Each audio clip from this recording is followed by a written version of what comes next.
Testing one, two, three. My volume seems to be kind of low unless the congregation is a little too loud. I don't know which one is which. Can you hear me? I want y'all to know that I got a wave by one of our members today. Y'all tell me what you feel about this kind of wave, okay? I waved and our member went.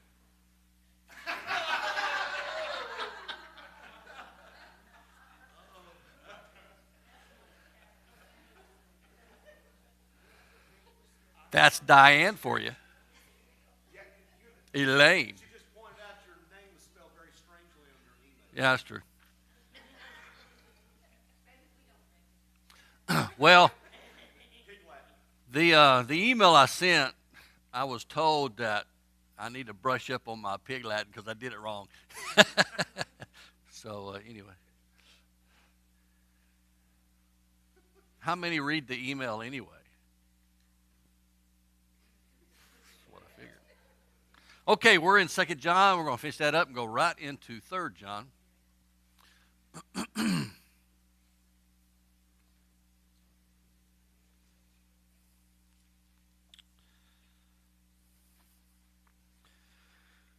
Second John's interesting. It is the only letter that's written to a what appears to be a woman, of I guess high standing in a congregation. Now there are those who take this as a reference to a church. If it is, then it is the only one of its kind. Even in extra biblical literature. There's not that kind of reference. Now, there is a case if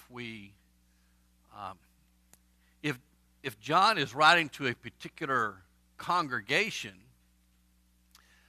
instead of many congregations throughout the region, there is something to say in the Greek and both the Hebrew that you can have what's called a diminutive of something, and the smaller of the bigger is usually in the feminine gender.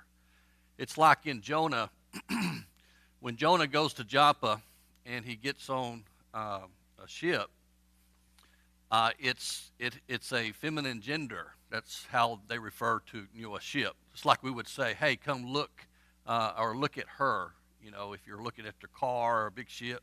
Isn't she beautiful? Well, Hebrew does that too, but the larger fleet of ships would be in the masculine gender. So you do have that kind of thing in languages, but it seems to me the uniqueness of this written to the congregation, and calling the congregation or referring metaphorically to the elect lady, would be somewhat odd and strange, because John's letters are actually, most of the letters that are written to individuals that John does. I don't really have a necessarily a problem thinking of a congregation, but I think when we get down to the end, it does say the elect sister greets you and her children. So it's easy, I think, to assume that you're looking at a congregation and metaphorically symbolized as the chosen ladies. So it's still a discussion. I don't know if there's a definitive, answer per se. It just seems to me that we're looking at an individual. It'd be odd for John to be referring that way. Now, it could also be true that the elect lady, one of the reasons he doesn't name her per se, is that she's so well known in the congregation that that it's been John's writing to, and her children might be the actual children, or it could be the children that she has influence upon who have become Christians. And the same is true. There's nothing wrong in thinking, or it's not out of question that she might have a sister at another congregation, just like you do. You might have other relatives in other congregations that, Either we're talking about metaphorically children of faith, okay, or actually children who are faithful to the Lord. So, anyway, that's all I got to say about that. Unless anybody wants to bring anything out.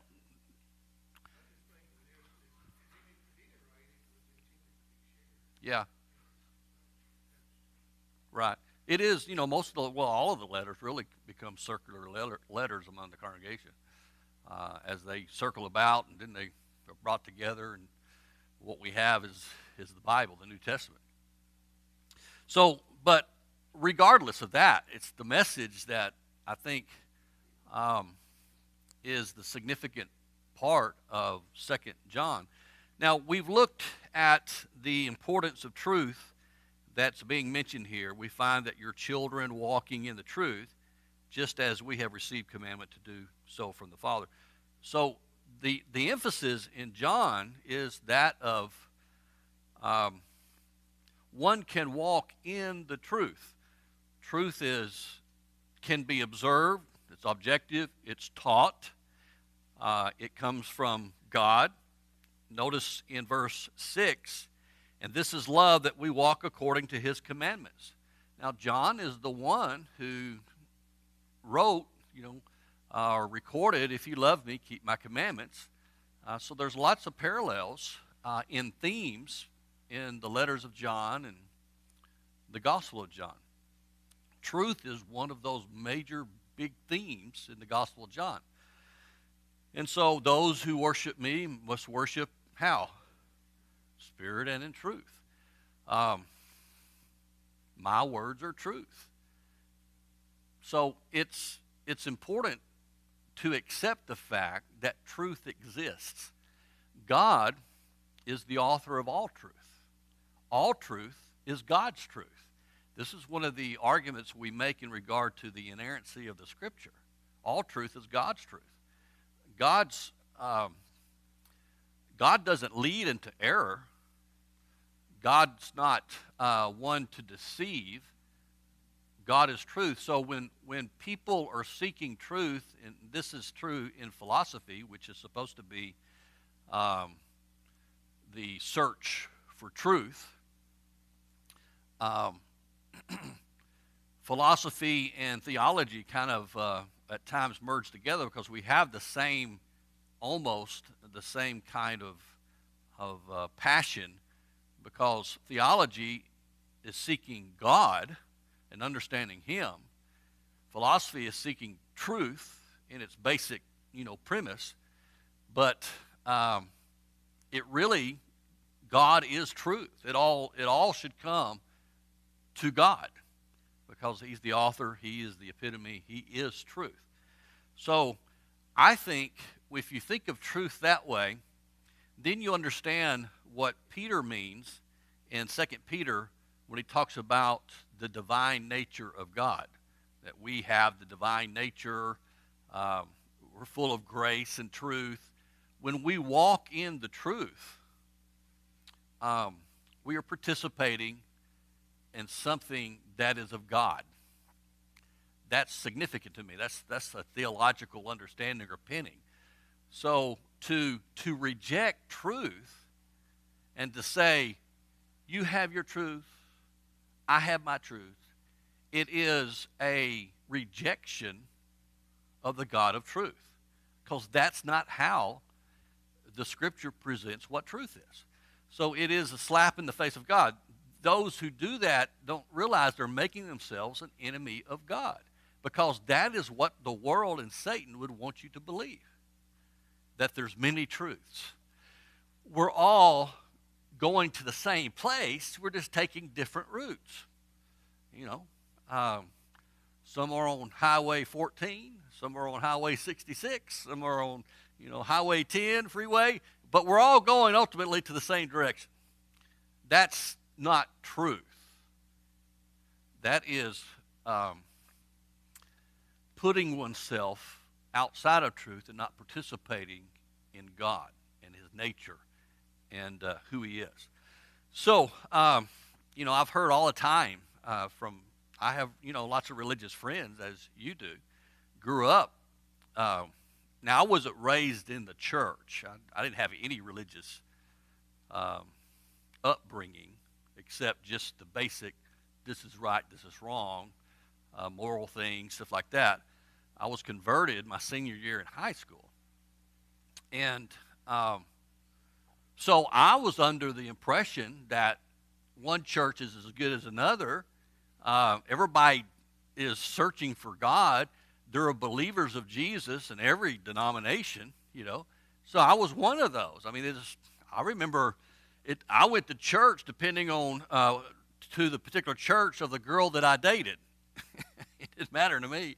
I can remember going to a Lutheran church, and they had an altar call. It wasn't an altar call of like our invitation. It was to take the Lord's Supper. And so I went up and knelt on the bench, and they had this nice, fresh loaf of bread. I mean, it's a loaf of bread. And I grabbed in the middle of that, took a chunk, and ate it. Man, it was great. After I did, I went back to my pew, sat down, We never got the fruit of the vine or anything. That's what the priest did. I don't know, But I remember that so vividly. Then I learned about what the Lord's Supper was, and I can see all kinds of problems with what I participated in. God forgive me for the mockery of the Lord's Supper.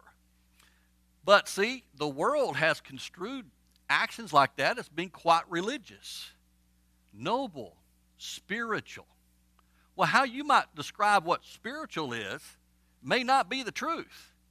It may give you a feeling, or you might feel good, and you might, think that you're participating in truth, but you're not.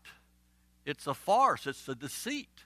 That's why it's so very important for people to know the truth. And the truth, what? Sets us free of these human ideologies, theologies, or whatever. And I think this is one of the benefits of these 3 letters that John wrote, seemingly when he's older. So, verse 7, we'll begin. So 2 John. For many deceivers have gone out into the world, those who do not acknowledge Jesus Christ as coming in the flesh. This is the deceiver and the Antichrist. Do you know that there are Christian organizations that don't believe in incarnation or the resurrection? But they preach every Sunday. I mean, it's a church. They have church, and they're Christian. One of these individuals has a great series of commentaries, small things, and all of our brethren used them. William Barclay. I used him a lot because he has some great stories, illustrations. I mean, it's the go-to for very good illustrations on things. And he's a scholar, but he's a denominational guy, and he doesn't believe in the resurrection. It's a resurrection of an idea, not the actual body resurrection. It's an idea to get behind. And I'm thinking, really? An idea to get behind? So I'm going to give my life. I'm going to sacrifice. I'm going to do all this stuff for an ideal that we rally around called the resurrection. And it has no historical value to it. Can you imagine that? That's preached in a lot of pulpits. You surprised? That's sort of the position. Now, we would refer to these as liberal Christians in the real sense. But see, I believe in the actual historical raising of the dead of Jesus. Everything is predicated upon that and emphasize the historicity of that truth. So if I'm a educated scholar and I've taken the name Christian and I'm preaching that which is contrary to the New Testament, whatever my theological biases are, I'm not participating in the truth. Even if I do have some half-truth. Half-truth isn't truth. Right? Can you have half-truth? Well, see, that's how deception comes. Deceivers come preaching half-truth. It sounds good on the surface, but, sometimes we're led astray because we don't evaluate where it might be leading or what it might be going to. Now, I'm not the one who's saying all this. John is. See, I'm always accused of being narrow-minded and somehow, there's got to be, Christians. There's Christians. The church, I'm talking about the Lord's church, the church that we read about in the New Testament, it's got to have a larger body of people. And so we include everyone. And I'm thinking, well, we got to be careful because there is an entrance requirement to be in the church. There's some demands that we have to meet, some conditions. Then there's the teaching of the gospel. See, the gospel, the core is what? Yeah, the death, burial, and resurrection. That's the core of the gospel. But that's not all the gospel. Is it? No. The teachings about the church are gospel too. It's all good news. But that's not how people look at it. They look at only Jesus. They don't consider his other teachings as being good news gospel. If Jesus is the foundation, the doctrine of Jesus, who he is, the teachings of Jesus, everything that's built upon that is part of the gospel. Even rebuking sin is gospel. But we don't normally think of it that way. We only think when we hear the word gospel, good news, we think of the death, burial, and resurrection of Jesus. That is the foundation upon which everything is built. The New Testament. The gospel is the whole Christian system. It's not just one thing. This, I think, has caused some confusion. Someone says, I believe the gospel. What they'd say is, I'm a believer in Jesus. What about the church that he built? Does it matter what we do in worship? Does it matter what we believe? If we hold to the core, then we're all okay because we all have the core. No, that's not how gospel is built. If we say that we're going to obey Jesus, we're going to have to obey him in those areas and in those teachings that may not conform to our biases. So the truth, the gospel, all this is very important. So he says, many deceivers have come. This is the deceiver and the Antichrist. Watch yourselves that you do not lose what you have accomplished. What does this imply? Watch yourself that you don't lose what you have accomplished. Huh? Yeah. Paul would say in the book of Galatians that one could fall from grace. There's other passages where we have, like in 2 Peter, one who returns to, like a dog returns to his, and then I don't know what sounds better. Is it, let me do three, or is it vomit or regurgitation? Which one of those do you prefer? I'll start using that. Huh? Vomit? I just don't like it. Now, I do use something I have on the telephone. It's probably not really nice to do it, but people misspell, don't understand my name, like they get the V confused with a B or something like that. So I say G-L-E-A-V as in vomit, E-S. So they always get it. I've done that a couple of times, and I got to think, that's probably not very nice to do on the phone. But anyway,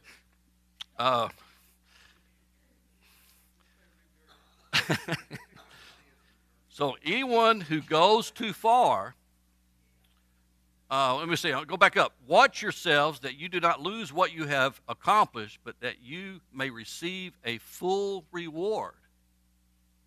This doesn't imply that you'll receive a half reward. This is one of the things that's kind of interesting.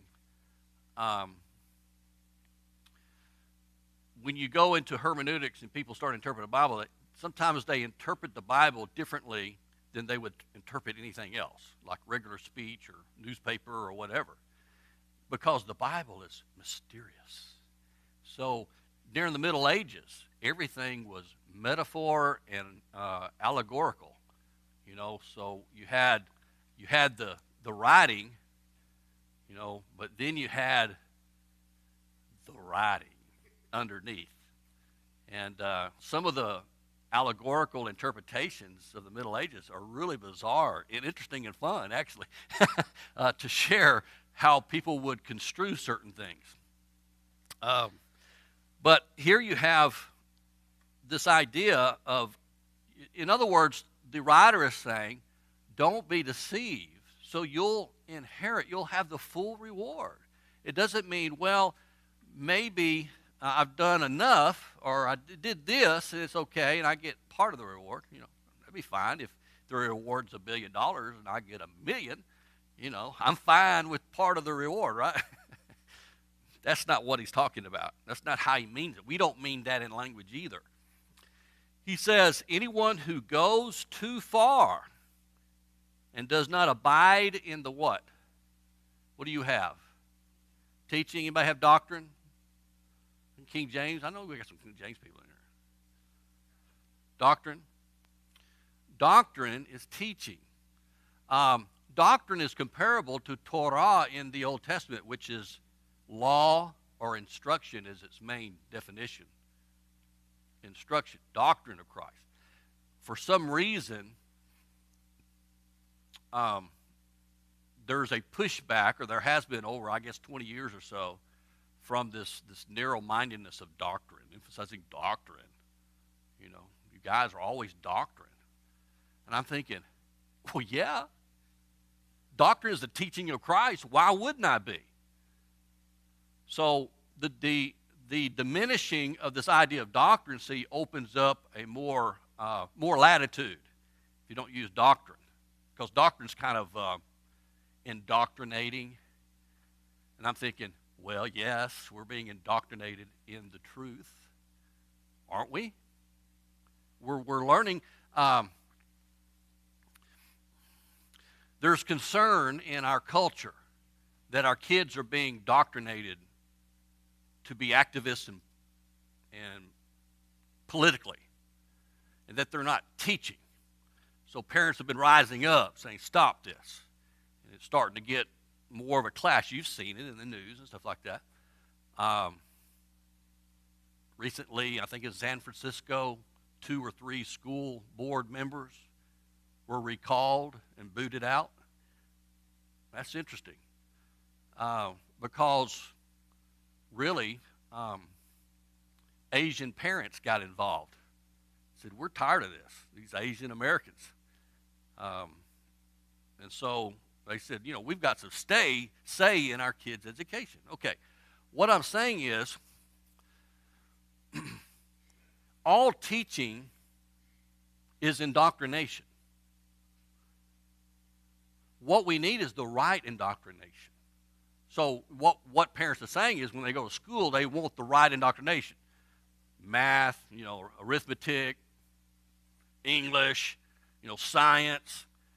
They want the truth of these things, the indoctrination of what we considered classic Western education, not making our little kids activists for some kind of agendas.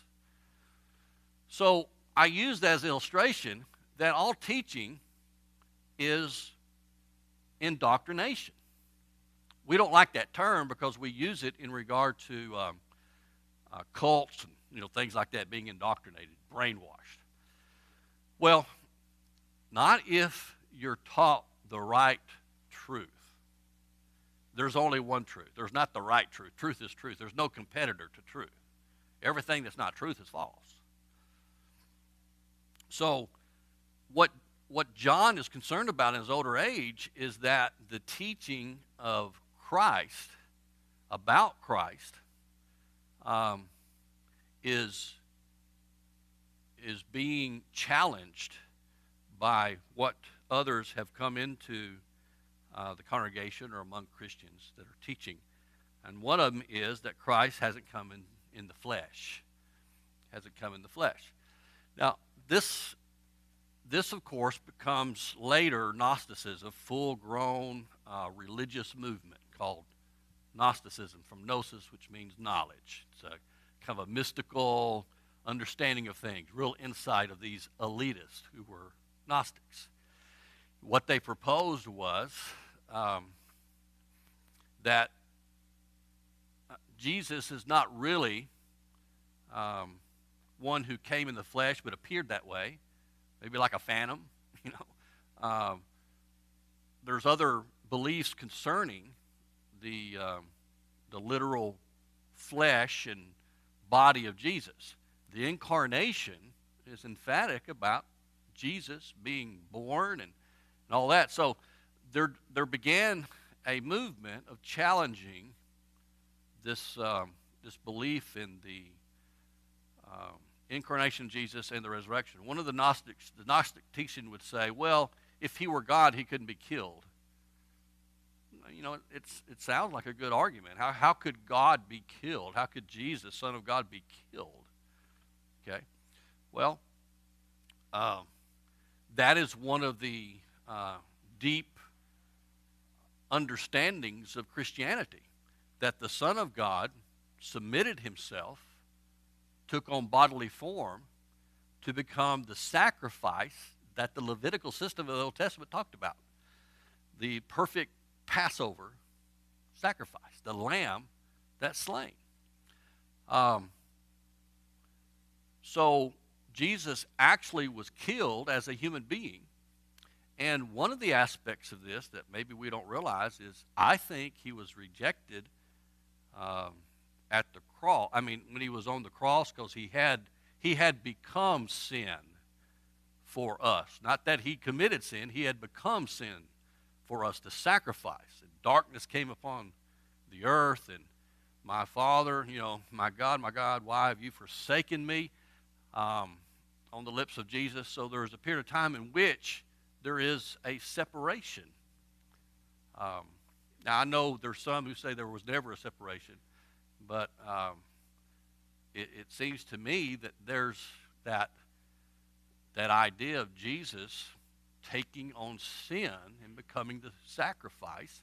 Like, you remember the scapegoat in the Old Testament? What was the scapegoat? Yeah, so a sacrifice was made, and then symbolically, they took a goat, and the priest put his hands on it and conferred all the sins of that year, upon it, and then it ran out. It took away the sins, metaphorically, from the community. Well, all of those things, it's one of the neat things about Leviticus, is the sacrifices and all that, and how it connects to the sacrifice of Jesus. In the book of Hebrews in the New Testament, talks at length about these connections and what the sacrifice was that Jesus had, what happened to it. Yes?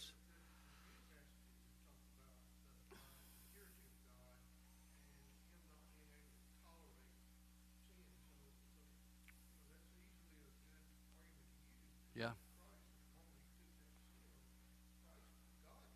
Yeah.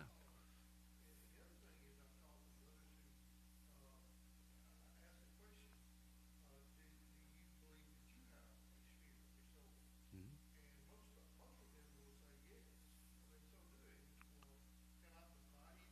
Right.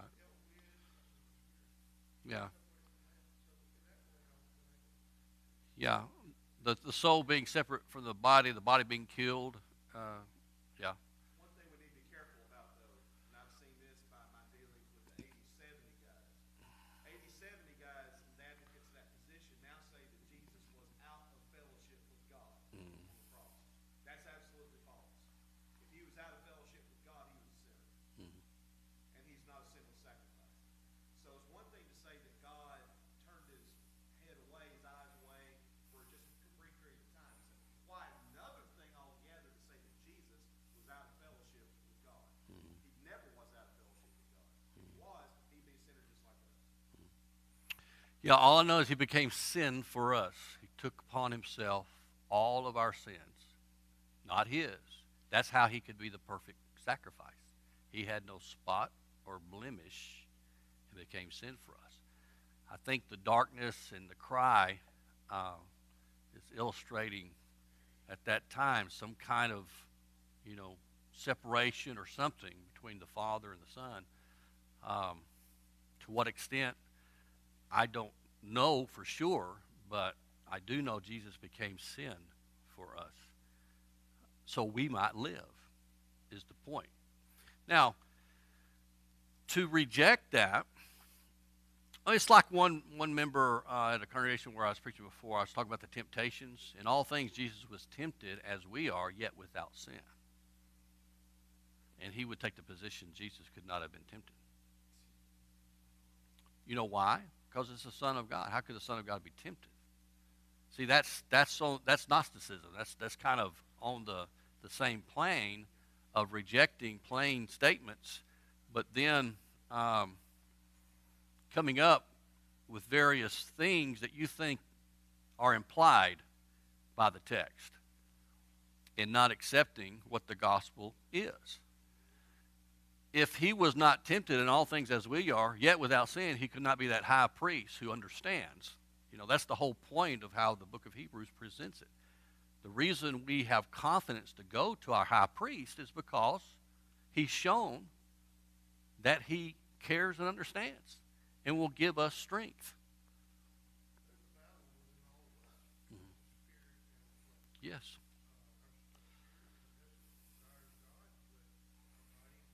Yeah. And that view that you just expressed from one of the members of that congregation is not an isolated incident. Yeah. Because I can tell you 2 or 3 other incidents where somebody said the same thing in other congregations in other states. Right. So, anyone who goes too far, one can go too far. What's too far? Outside of the doctrine of Christ, the teachings of Christ. Yeah. He has both, let me see. Anyone who goes too far and does not abide in the teachings of Christ does not have God. The one who abides in the teaching, he has both the Father and the Son. There's always a discussion about what the teachings of Christ are. Is it, subjective, which means the teachings about Christ, the teachings that I'm doing, the gospel, okay, about who he is? Or is it the teachings that come from Christ? Which becomes technical matters for us linguists. Either one would be fine. The truth of it. William Woodson argued as a both and. Yeah. So is he saying in regard, one goes too far if they're not teaching correctly about the death, burial, and resurrection of Jesus, that he came in the flesh specifically? Or is it including all the teachings about Christ? Well, as David said, I think it's it can include both. To be wrong in this is to be wrong, period. Whether it's teachings from Christ, the Bible teaches what? Jesus came in the flesh. Okay. The teaching that comes from Christ, New Testament, teaches what? Jesus came in the flesh. You see the point? It's a thing that people like to argue about. But go ahead. In the Gospels, it talks about the doctrine of the Pharisee. Mm-hmm. We understand that's not the doctrine about the Pharisee. Right. It's the Doctrine of, yeah. And also, one other thing, the progressives, the leftists among us, will say you cannot use this passage, verses 9 through 11, to talk against those that teach false doctrine if it's not about the doctrine about Jesus. In other words, we've misapplied this because this is only about the doctrine about Jesus. Right. If you use it any other way, that you're wrong. Yeah. Well, I disagree with that. Yeah, I would too. If anyone abides in teaching, he has, notice this, the one who abides in the teaching, he has both the Father and the Son. That's a description of what? Having both the Father. If you abide in truth, if you abide in a teacher, what do you have with God? Yeah, you got fellowship. If anyone comes to you and does not bring this teaching, do not receive him into your house and do not give him a greeting, for the one who gives him a greeting participates in his evil deeds. I mean, this is pretty harsh, isn't it? Christians are supposed to be about hospitality. Now, you have to understand, in the first century, you had this honor and shame thing. Today, people try to shame people to get them to do things. It's becoming more, I don't know, typical in culture, depending on certain agendas or whatever, to shame people. Even the little bit that's being done today is not comparable. It doesn't compare to the culture of the first century. I think in the background of what John is saying is, one who goes too far, it's not in the doctrine of Christ, is one who has rejected truth. And there is you can't embrace untruth. You can't have fellowship with that. And so John is very, we would find his words, as we do, probably very disturbing, that he would say, don't greet, and don't receive such a person into your house. What's the purpose of that? Go ahead.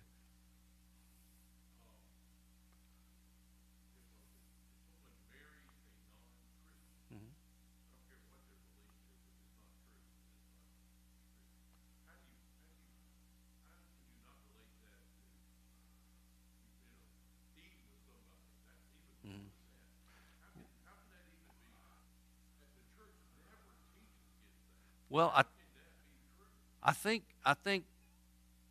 that might be a little different than what John's talking about, in that John is who's attacking. What's the context that he's doing this in regard?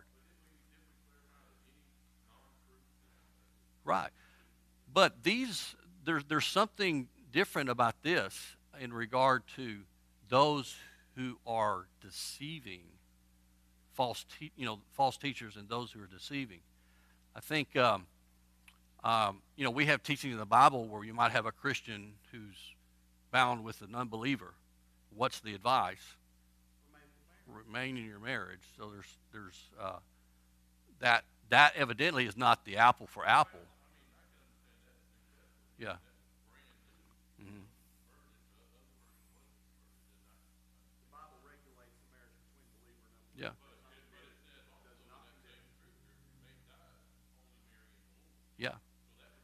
Yeah. Yeah. I think that's serious. Yeah, marrying the Lord could be. Does it mean marry if he's a Christian, or marry? Make sure you're obeying the laws of marriage. The two might be the same, but go ahead.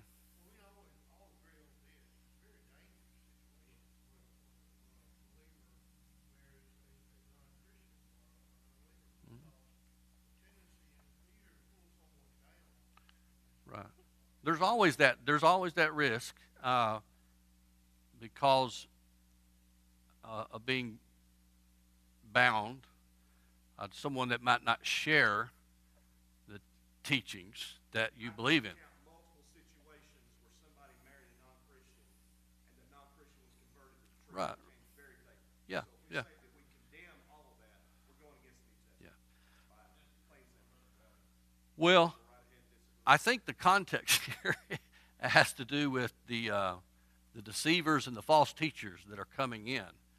That, to me, is where the punch is that the apostle is talking about.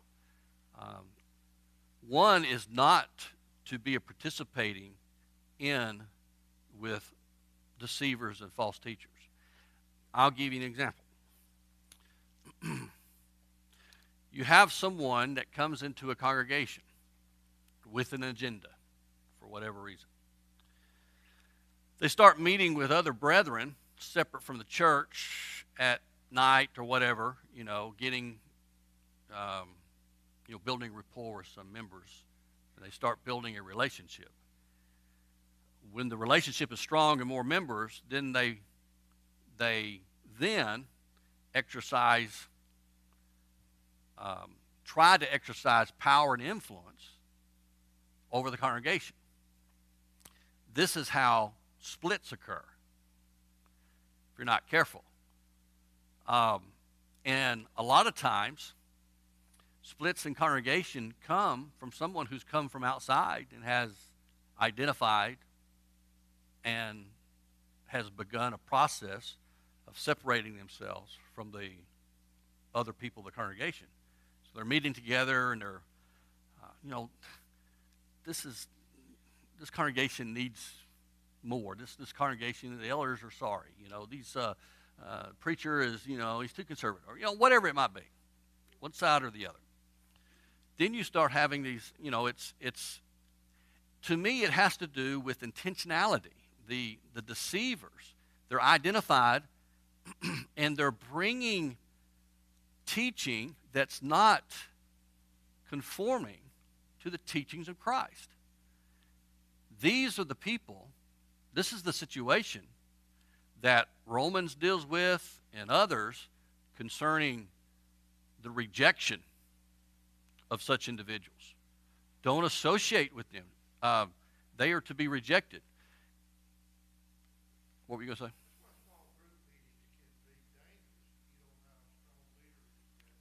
Yeah.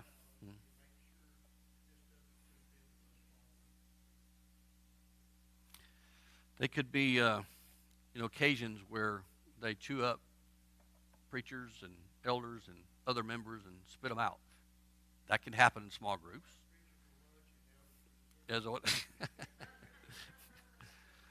Now, the point I want you to see is this is in the Bible, right? You see it there in black and white. This isn't of me. It's not of David or it's not of Terry. It's not of anybody else. This is John. Our mandate is to understand situations and come to an understanding of what he's talking about. But this was very serious in the first century in what John is writing. If anyone comes to you and does not bring this teaching, do not receive him into your house and do not receive a greeting. For the one who gives him a greeting participates in his evil deeds. Why would you encourage someone, say Godspeed to someone who's teaching error? That word participates is the word that we get fellowship. Mm-hmm. Yeah. Verse 12, though I have many things to write to you, I do not want to do so with paper and ink. But I hope to come to you and speak face to face, so that your joy may be made full. And then you have the children of your chosen sister greet you. So maybe John is aware of this congregation because of the sister of this congregation where he is, and there's been some communication, and John's aware of what's happening. So a very interesting second letter, right? Okay. 3 John is a little more easier, but just as terse, I think, in regard to his language. Now, John is known as the apostle of love. Think about that for a minute. Does love mean overlooking things? Well, it depends on what it is. I think there's a difference in overlooking and being patient with someone. Help, allowing to have compassion and have patience and being forbearing. But someone who's distorting the truth, we're not to exercise patience in regard to that.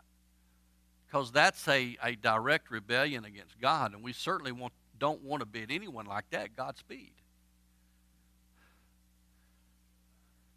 Yeah, I mean, you still praying for them, perhaps? I would think so. But then there's a point that John says in 1 John, he almost discourages prayer for certain individuals that have turned their back on God. That's John who wrote that, not me, okay?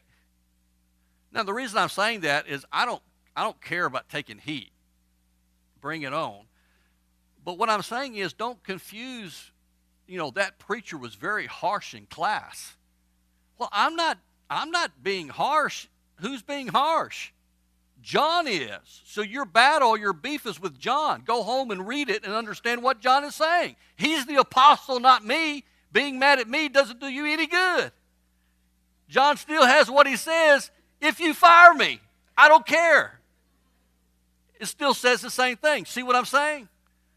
So, people get upset with the teacher, and I'm just reading through the book. You can do what you want to with the message. Don't shoot the messenger.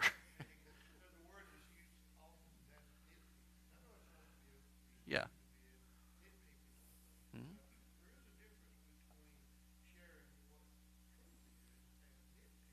Mm-hmm.